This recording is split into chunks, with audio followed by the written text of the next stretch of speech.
Hello, welcome to Level 1 News. We're back. It is August 13th. It is Friday the 13th. And we're here with another orange soda review. I'm excited about Ski because I've been trying to find Ski at Kroger. It's never in stock. This is a twist top too, unlike that German swill. Oh, and you got your thing out ready for it. And you didn't even need it. Yeah, I really like the German orange. They really know how to make a proper orange soda. They make a lot of them too. Wow, this is totally reminiscent of L81. Oh. Of L8 or like the orange L8? No, I haven't tried the orange L81. It's a little less syrupy than L81 and not as carbonated, but it's got the same sort of like citrusy kick. Winchester swamp water vibe. With a little bit more orange. Now, is Ski known for being heavily caffeinated? Is it? Well, L8 is. Well, it's 170 calories, 25 milligrams of sodium, 45 grams of sugar, including 45 grams of added sugar. Wow. Oh, yeah, I was going to say because... Not counting the juice. Yeah, one of those little Slender cans you had was 35 grams of sugar, and I'm like, I don't know. Contains carbonated water, cane sugar, lemon juice concentrate, orange juice concentrate, citric acid, natural flavor, sodium benzoate as a preservative, cellulose gum, yellow number 5. So yeah, you can definitely taste that lemon juice is the number 3 ingredient. But real sugar. Real sugar. Yeah. Glass bottle. I think there's something different. It hits different when it comes out of a glass bottle. It definitely does. When it's got a Best Buy, 6/16 of 2022. So that goes bad pretty quick too for a bottled soda. Well, that's almost a year. All right, letter grade and venue. This is not a thirst quencher. Yeah, it's a lot of sugar. Yeah, this is more like the after dinner snack. This would be great because it's so acidic. This would be really great after like a steak dinner. Break down those proteins. Mm-hmm. My favorite venue description is still talking about like having an ice cream on your front porch in the evening. It was very evocative. Yeah, this is not anything. This one and the last one, the orange cream soda, are the kind of thing that you can have by itself, and it's really pretty satisfying. Oh yeah, you left a lot of that one. You didn't love that one. The best kind of orange cream soda makes you want ice cream though, but for that, summer evening ice cream front porch experience. Well, let's talk about some robots. I don't know how to transition from that to robots. Yeah, there's no transition. Let's go. But artificial intelligence. Now, we all know, it's common knowledge, that they will be using 5G to ignite the vaccines in our blood. But the question is, how do you get maximum coverage for the maximum kill count there? We want mega deaths here. So, we use AI. The Wall Street Journal reports that Verizon has enlisted AI in the 5G network build rollout. They want to build the least amount of towers and get the most coverage possible. And so, AI. This is actually one of the things that AI has historically been pretty good at. So this is probably not a misuse of AI. Like usually we're reporting that people that don't understand AI sort of report that. There's a class of problems in computer science called the traveling salesperson problem, and placing your towers optimally kind of is this traveling salesperson problem. And AI can be pretty good at doing that. So, look forward to your blood boiling from that. It's going to be exciting. You know what else was exciting? And I say was exciting? The thought of Amazon using drones to bring me my goods. Oh, I want it so bad. It'd be very cool. But I guess it's not going to happen. The slow collapse of Amazon's drone delivery dream. Amazon has triggered, mass redundancies as it transfers and winds down a huge part of its UK drone delivery business. So this says that at one time they employed over 100 people. And most of those people have been spun off into other divisions or let go. So they're not planning to do this anytime soon. One guy said he had 3 different managers in a month. Wow. And nobody was doing anything. They said one guy was just drinking at his desk all day. Because it was so poorly managed. Nobody knew what was going on. Nobody knew what anybody else was working on. Just sounds like madness. Nice. And when it comes to AI, it's not just good at salesmen and towers. It's also good at pre-crime. Wait, what? Thought this was science fiction. The Pentagon believes its precognitive AI can predict events days in advance. So the headline here is a little disappointing because when you dig into it, it just really is like they've hooked all the satellites up and they don't have enough analysts. So like the work that was historically traditionally done by analysts, I guess they're overrun because there's so many sensors and so many satellites pointed every which way that the example that they used in the article was, hey, we're noticing a lot of people boarding ships in a port. They're probably going to move. Or a submarine missing from the port. Or, yeah, a submarine's missing from the port. It's like something's happening. Normally analysts would be doing that. This is being done by AI. So it's not exactly precognitive, but it's like when that sub shows up for the Cuban Missile Crisis, it's like, oh, we knew because it left port 3 days ago.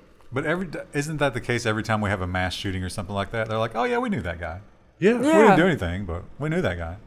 He's crazy. So, yeah. But the other thing that they really did downplay in that article is the fire hose of information that you have to have coming in to do that kind of thing. Yeah. Yeah. So this is really just... And you're going to get some false positives. You have that much crap coming into you. A better version of that article, and, you know, their consultants should know this, is we need to build tools to empower the competent analysts to be able to sift through that fire hose of data more effectively. Because a little bit of tooling to help your analysts is going to be way better than replacing them entirely. I'm sure there's some government contractor who's probably building that system as we speak for a lot of money. You say competent analysts. Yeah. What if they all work for the private sector? Yeah, that's a problem. Because they're all wanting to make Palantir even more Palantir-y. Oh, they also want to make money, which the government stingy with.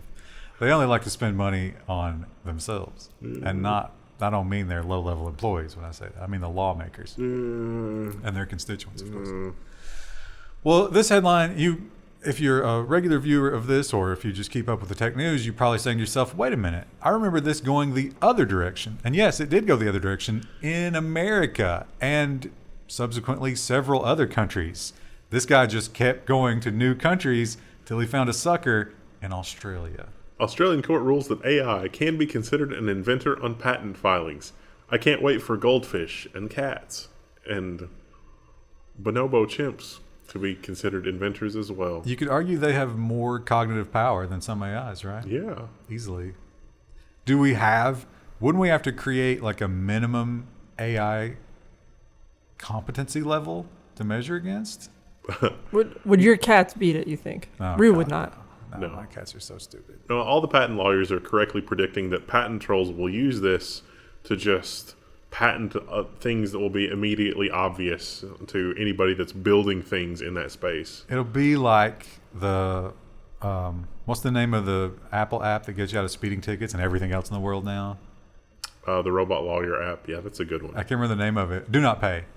Do Not Pay will now just file patents for you. Yeah. You're not supposed to be able to get a patent if it's obvious, but the patent examiners don't have a real significant depth of training in a lot of cases. And so it's like, you know, they might be really smart and gifted and, you know, have degrees, but the niche that you're getting a patent on now is so small that they don't know. And the AI is not going to know either. No. Maybe eventually. Well, I definitely keep my ear to the ground when it comes to AI stories, because this is one of the sections that's usually pretty entertaining, shallow, and it's hard to get stories in here, which is why we've expanded the space even. But I do remember a slew of these stories at the beginning of the pandemic. This was a very popular topic for a while. Then we stopped hearing about it. Now we know why. The MIT Technology Review has an article that hundreds of AI tools have been built to catch people with the thing and the thing in general, and none of them have helped. Some have been used in hospitals despite not being properly tested. But the pandemic could make medical AI better.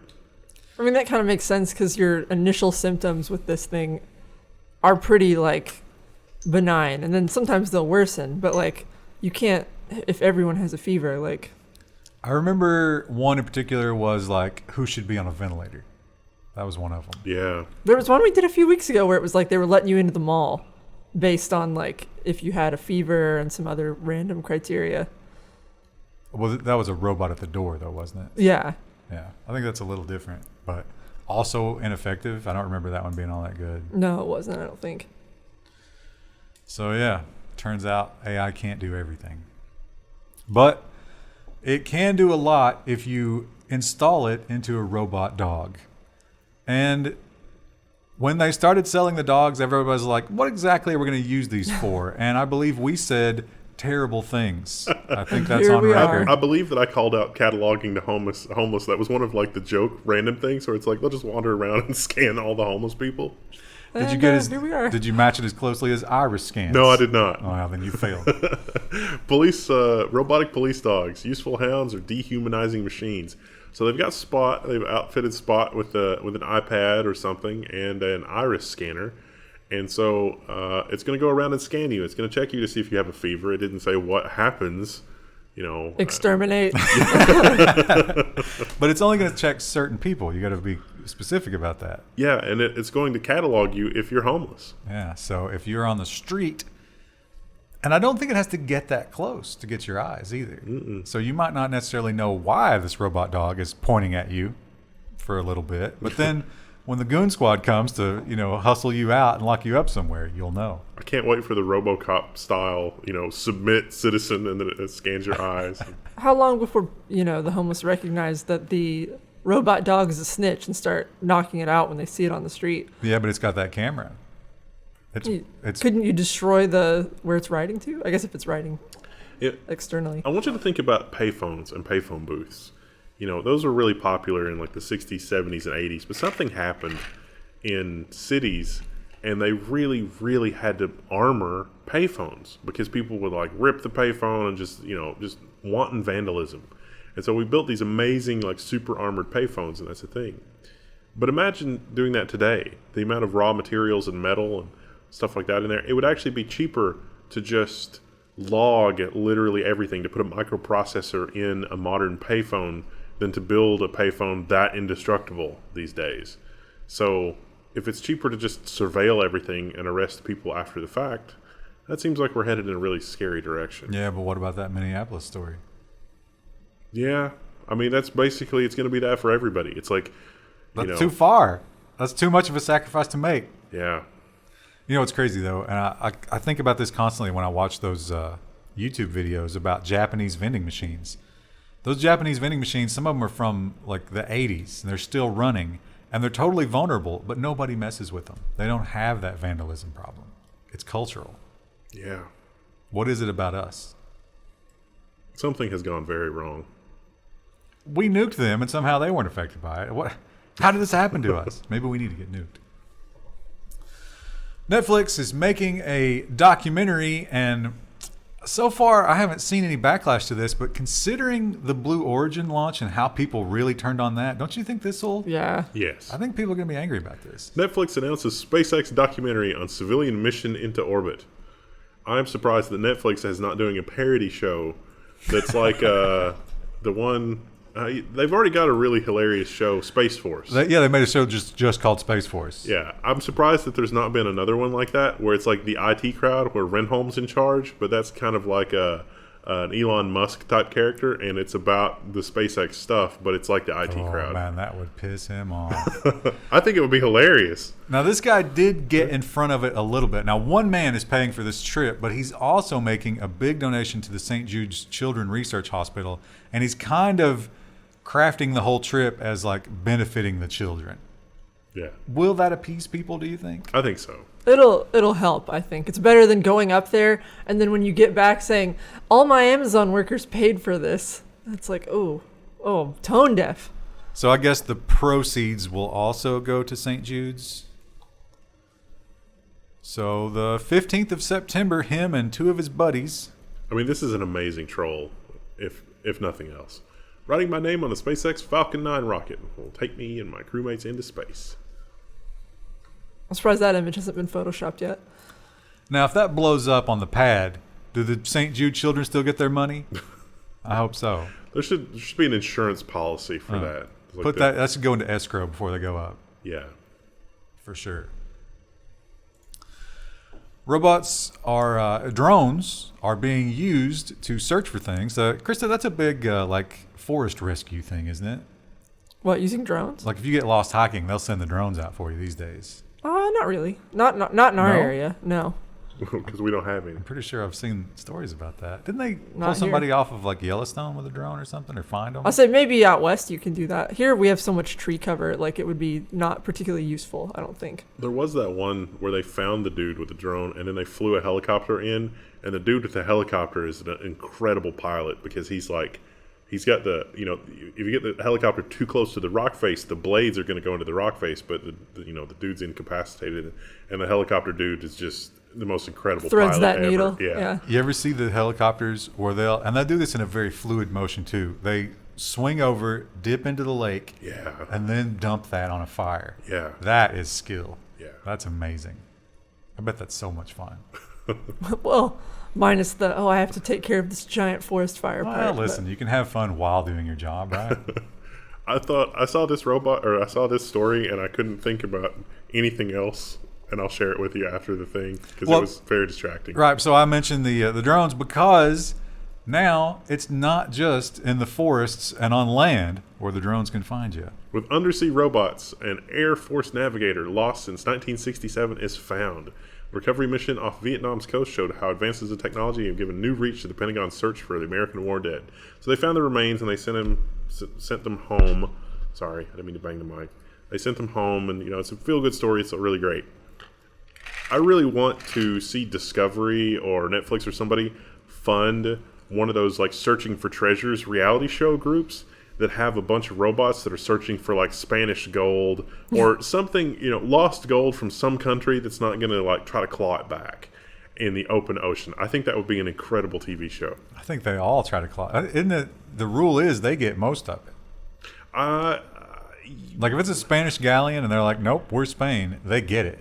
Yeah, sometimes though the rule is that they have to give you the equivalent market value of whatever it was, but they can have the physical thing back for the cultural significance. But so you're talking about like the gold price, right? Yeah. Which is nothing compared to Yeah. ancient Spanish galleon gold. Yeah.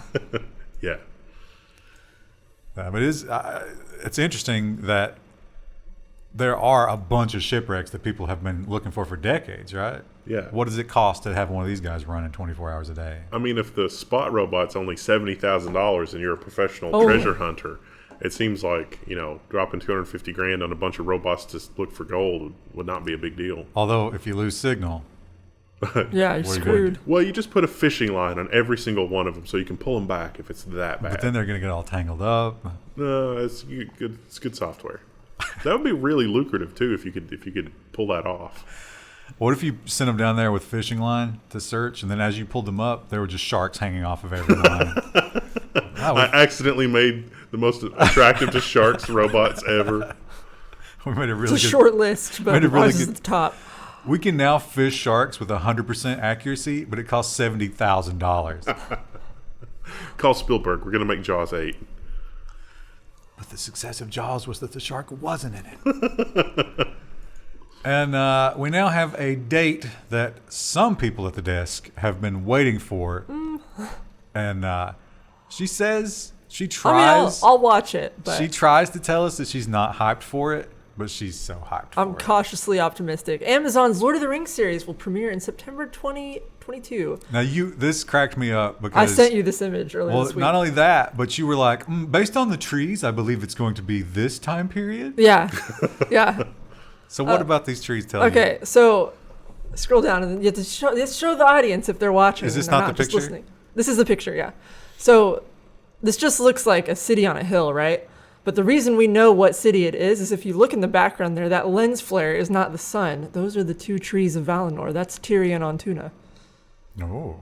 We don't know who the character in the foreground is. Some people think it's Galadriel. We're not sure. Galadriel would have been alive during that time period, but this would be first age, so that points to early episode probably being like a flashback sequence of the first age, which we did not know that they had rights to. I can't wait to watch something I love be destroyed So by Amazon. wait, are the rights? Is it divided up by book, and By the book book. covers a certain time Yes, period? and each book Okay. usually covers, yeah. So the first age is Silmarillion, and then some of the unfinished tales also goes into that. And And as far as we knew, they didn't have access to that. They did have some unfinished tales, which might explain why they can show this. But we'll see. I hope it's good. I don't know that it will be, but I hope it will be. I thought this image, it also feels very like CGI. Well, I think there's going to have to be a lot Well, of I that, know, isn't there? but like the lighting feels unnatural, and I can't decide if I like it or not. It is an unnatural way, since we've never seen the light of the two trees. But anyway. Well, Krista, that's a long time and a lot of variance in the future. Yeah.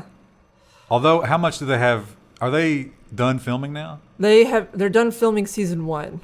I think they'll start Okay. season 2 soon. But we will almost surely get season 1 next year, right? Yes. $500 million for this level of entertainment. I hope it's good. Like I said, I have my doubts after seeing how every other show has been. Ryan recently got crushed by the Masters of the Universe Masters show. of the Universe. Yeah, so I don't know. Maybe it'll be good. Hopefully it's good. I was telling Krista, in order to reproduce my disappointment, in the first episode, they would kill Sauron and Gandalf. Gandalf won't be in this series. They'd bring him just to kill him. He shows up. It's like, hey. And he's like, no, you got to sleep for 1,000 years. Sorry, buddy. Gandalf's actually an angelic spirit, and he wasn't embodied at this point in time because it's Second Age. We're changing that. Yeah, I'm wondering how much they'll change because like the time period that they're making the show in is the Second Age, and the Second Age, it's mostly like short, disconnected short stories. So like they're gonna have to jump around in the timeline. Hopefully, like I said, hopefully it's good. I don't know that it will be. There's definitely a lot of room for good Star Trek stories in the Star Trek universe, but It's never gonna happen. never going to happen. At this point, they could just remake the good stories. It's Yeah. been long Yeah. enough. Yeah. I could go for some modern Harvey Mudd. Well, remote work continues to be a lot of our lives, and based on the headlines I'm seeing, it seems like we're going right back to the hardcore mode of working from home. And it seems like some people have adapted in different ways. Stat of the day, 38% of remote workers work from bed.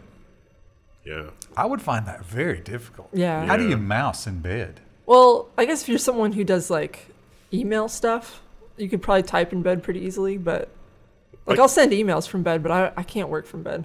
I could see, we need you on the conference call that I don't really need to be on. No, you're going right to sleep. Yeah. Right to sleep. You're going to paint your eyelids to be open eyes. Oh, Yeah, I get the feeling sometimes like the whole let's have the video conferencing aspect turn on is just to make sure that people aren't working from bed. Yeah, I guess. Or that they put on a shirt that day. I don't know why you care about that. This is just funny because of the headline, because if you know who this chick is, nah. The Hill reports the headline, Meghan McCain, CNN's Cuomo is ignoring brother's scandal is the worst kind of nepotism. So, You see, because her dad, oh, right. right, yeah, that's how she got her job. isn't that how all of them get their jobs in politics? And It's dynasties now. not only that, but she works in the media and he works in politics, just like the Cuomo brothers. Oh, wow, that's especially ironic. And she still didn't see that somehow. Interesting. I thought about Krista when I saw this. I have to say it's a bit of a disappointment when you read it. Yeah. But they do have dragons. Oh, Indonesia says Jurassic Park project on track despite UNESCO warnings. They're going to have dragons. But like the little bearded dragons, right? Komodo dragons. Oh, Well, they're Komodo still- dragons are actually kind of like, I mean, they're not as dangerous as a raptor, but Well, I don't know. We've never seen those fight. their bite will like mess you up, I think. A lot of bacteria in those mouths. Yeah. So we don't know exactly what this is going to be. The environmental groups have been saying, you cannot do this. Look at this place. Look at the beauty of it. Please don't destroy it. And they're like, yeah, we kind of want to make these dragon enclosures. Or maybe not. But what else would you do if you called it Jurassic Park? Certainly not genetically engineer dinosaurs and release them, right? I don't think they're capable of that. We'll see, I guess. Kind of a weird time to be building tourist attractions as well. Yeah. I guess that will take a long time to build, though, right? Or you think They it'll take spared no decade? expense. We spared no expense, but we had a little trouble with the workforce. Well, yeah, my favorite is that they have one guy doing all their IT security. And it's like, that's not right. There's one guy who like polices the park, and he's missing so many fingers and toes at this point. He loves his job, though. This headline, why? Why would you do this? It just seems so wrong. I read the headline, and then I read the article expecting an answer to the headline. There's none. There was no answer. We didn't really gain much from this. Genetically altered daddy longlegs have short legs. And there's a picture of not one of the short leg ones. And the article goes on to explain how researchers have altered the DNA of this particular kind of spider. I guess it's a spider. I bet it's in great pain, too, because like, I bet there's some sort of like reason that their legs are that long. Yeah, and they also never gave us a picture of the daddy short legs, which is ridiculous. Now, do you see these segments here? Yeah. These like bends in it? It's a joint. So those are part of it. They managed to make one with just like stick legs. Oh. And he couldn't really feed himself because they're, you know how they like wrap around stuff? Yeah. And then they made one that only had, you know how some animals have like the feeder arms where they gobble up? And those aren't their locomotive arms. They made one with only feeder arms. Mm. Just genetic monstrosities. Kill me. Why? This is necessary to get us to scent a cow. Well, I do want to keep eating beef during the apocalypse. Scent a cow is probably going to be the only way that we're going to be able to eat beef in another 50 years or so. You got to start learning vegetarian recipes now so that you're ready for the huge spike in the cost of meat. Although, if I recall the scent a cow legend correctly, it was far, far darker than veal. Yeah. So I think there might be some pushback on it. Yeah. You know what else there was a lot of pushback on? Quote unquote, huge mistake. That's an understatement, isn't it? Yeah. It is. Bill Gates says meetings with Jeffrey Epstein were quote unquote a huge mistake. He said, I only met with him because he had access to other billionaires and I was trying to raise money for my philanthropic foundation. A likely story. But his philanthropic foundation already has a lot of money. He wanted more. That seems to be the story of his life, doesn't it? How many meetings do you have to have with someone before it's like, hey, can you just give me their phone number? I think it was 4 or 6. Yeah. He's like, our relationship ended when I realized that I wasn't going to get any more, money for our philanthropic foundations. Well, and that kind of makes him an asshole, don't you think? Maybe Epstein was just reaching out for a friend. Friends in high places. Or low places. That's a song. This one is just really disturbing, and I think this showcases we have this global community with social media, but where you live might not be very conducive to the global community. A Turkish influencer has been prosecuted for photos at an Amsterdam sex museum, according to the BBC.com. And they have a few, because the BBC does. Oh, no, I mean from the museum. And the Turkish authorities are like, nope, this is lewd. Get out. So she purchased a couple of items, and they weren't even that crazy.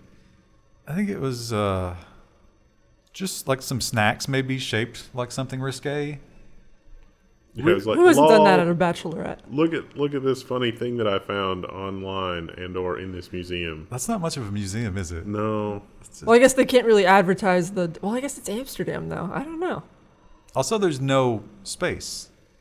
Yeah, I don't like that. You have to always say sex museum. it's one word. That sounds very German. And she's been arrested twice since then. Yeah. And I think she cooperates. Like, they arrest her, and she's like, "I'm sorry, it was a joke. I threw it away. I won't ever do it again." And then they're like, "Okay, we'll arrest you later." Again. Maybe get some asylum and live somewhere else. I don't know. Could be tough. She has family there and she doesn't want to leave.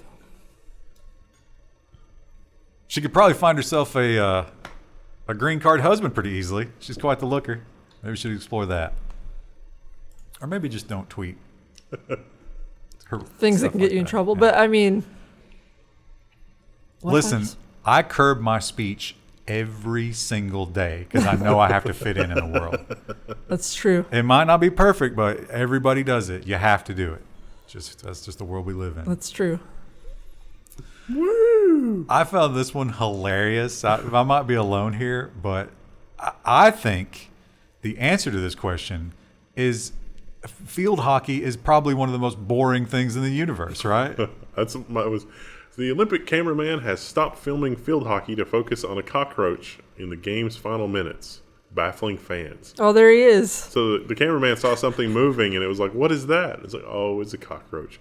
And it was, we think, because the cameraman was just bored out of his mind. Field hockey, women's field hockey. And I'm not trying to judge women here, but I imagine A it's lot of the slower women's game. competitors have been good this year. Oh, I exclusively watch women's Olympic sports. I watched the female archery competition. Here's a crazy thing, and I imagine like the individual weights of the implements and stuff. I'm sure somebody could explain it to me. The hammer throw girls look like me. The discus girls look like they're carved from granite. They're perfect physically. So how's there so much disconnect between such similar events? You spin around and throw a thing. Maybe the hammers have a lot heavier than the I was disc. thinking maybe the counterweight to the hammer matters a lot. Like the more you weigh, the more torque you can put on it. That's the only thing I could think of. But it's amazing how perfect that delineation is between those two groups of athletes. Maybe there's weight classes too. I'm not real sure about a lot of the Olympic stuff. And you know what? The announcers aren't either.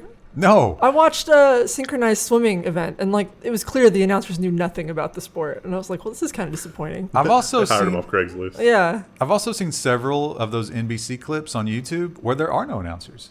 Oh, yeah. that'd almost be preferable than them just talking over performance. You know, next year or the year after, we're probably going to have AI announcers. That could be interesting. This is just, I mean, it's such a great picture. It is a good photo. What an amazing picture. And when you see it, you think, why would it do that? And the answer is also great. Goose flying upside down is simply showing off, say experts. If you're on the audio version of this on Patreon, I'm so sorry. Because you've got to see the picture. The goose literally is flying upside down, and it just doesn't care. But they can turn their head 180 degrees. What a cool superpower. The article talks about how this geese will sometimes do this if they're like diving really quickly and they don't want to put a lot of effort into it, or gliding, or the wind is blowing a certain way. So this is not atypical goose behavior. But the photographer said nobody will ever believe this is real. They're going to think I shopped this. Yeah. I mean, I guess I do believe it, but what a great picture. I would definitely, if I took that picture, I would definitely have that printed and put in my home. What a great talking point. Krista, how many hammocking adventures have you had in 2021? Not many. I'm hoping it gets a little cooler soon because I did one like last month and it was very hot. I'm going to go ahead and say that you are not extreme enough to do real hammocking like these people. No, this is dangerous. This is people who really care about hammocking deeply. Extremely risky. Weber County sees increase in people hammocking on power lines. Pro tip, don't do this. If you can see this, it's like one of those triple tower, like It's a big one, yeah. high tension wires, and somebody's hammocking between the first and second tiers. And it's on the side of a hill. I don't think there was a road to get to this thing. I mean, if you didn't want to be bothered by anybody while you're hammocking, this seems like a great way to just... So many public lands. But here's the thing. There are 2 arrows pointing to 2 different people on this. Do you think they were together and this Yes. person was like, this is a good spot for a hammock, and the other was like, no, I have to go higher. we have to get to the top? Yeah. Other Seems pro tip when hammocking, always check your trees before you hang to make sure there aren't any widowmakers above you and that your trees are still alive.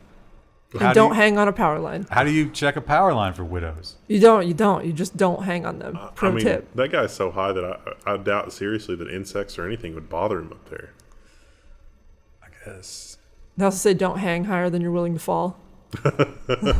I'll roll over. Ah! Yeah. I've only fallen out of my hammock once, and it was my fault. How high were you? Not very high. Like maybe 12 inches. So like 2-3 bong hits, or what are we talking about? Edibles? It was on my porch, and I had I went to unzip it, and I didn't realize I had unzipped the back. And so I went to sit down and lean back, and I just rolled right out of it. First time, though, in many years of hammocking. What part of your body did you fall on? Did you fall on your butt? On my butt. I had a bruise for a couple days. It wasn't great. But I didn't hurt terribly as if I had been hanging very high like this. Don't do this. I'm looking forward to sampling my next orange soda. So much. Which one are you doing next? I don't know. I might try the Zevia cream soda next. Oh, you can do that on stream? Maybe, yeah. You're kind of burning through them. I think you're lavishly. I mean, 3 in one week. There's so many varieties. We got so many packages of orange soda. Yeah, you think that now, but someday people are going to get tired of this. Someday in about 2 years, I'm going to think back and it's like, what was the one that I had that was so delicious? Yeah. I can't remember. I'm going to be watching old episodes of this trying to figure it out. But I think we have kind of ruined Diet Crush. In A little, yeah. Yeah, Diet. I had one because Sausage Toast sent one, and it was as good as I remember, which is it's thirst quenching because it's mostly water. It's water with just a little tiny bit of orange flavoring. And aspartame. And aspartame, and it's not super carbonated. I can definitely taste the aspartame, at least I think I do. And so it's a good thirst quencher because it's mostly water, but it doesn't have that, I don't know if it's the mineral aftertaste. I mean, it's not bad. Nestle water is not bad. It's better than tap water. But Orange Crush is better than everything. Is like it's a good flavor. Are you trying to make Sausage Toast feel better for him going to all that work? No. Send no longer the number one orange soda? That was probably the first Diet Orange Crush that I had in over a year. Wow. Yeah, it has been a crazy amount of time. Some products are just not there anymore. So, what would you say? All right, so we've seen a lot of orange sodas coming through here. If cost and availability and everything else were all the same, not nutrition you have to factor into it, what would be the new go-to? I would have to think about that. I don't know. You're on the spot. Probably it wasn't. It was one of the. It was like one of the hipster energy drinks that was in a can like this. But it was. I think it was the blood orange one. Oh, you're talking about the San Pellegrino. No, it wasn't the San Pellegrino. Somebody sent a case of those, every flavor they have.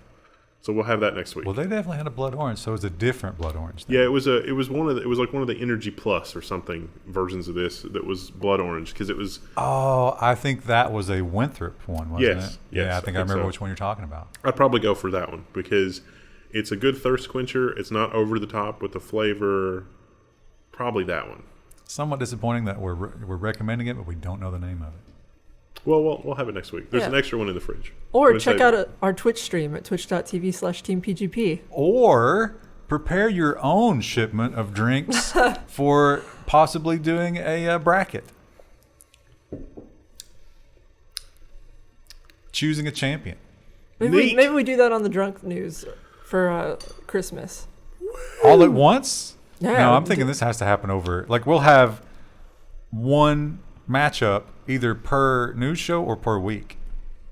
Oh, and in case anybody's wondering, what is that? Those are flappers and springs from a Model M keyboard. Don't worry about it. Meaning, I desperately want you to worry about it. Think about it. Or otherwise I wouldn't have mentioned it. I guarantee you somebody will have said something before I left that. Y'all remember fine. the screws? Got these too. Oh, yeah, the keycaps. Yeah. Woo! All right, we'll see you guys next week. Bye.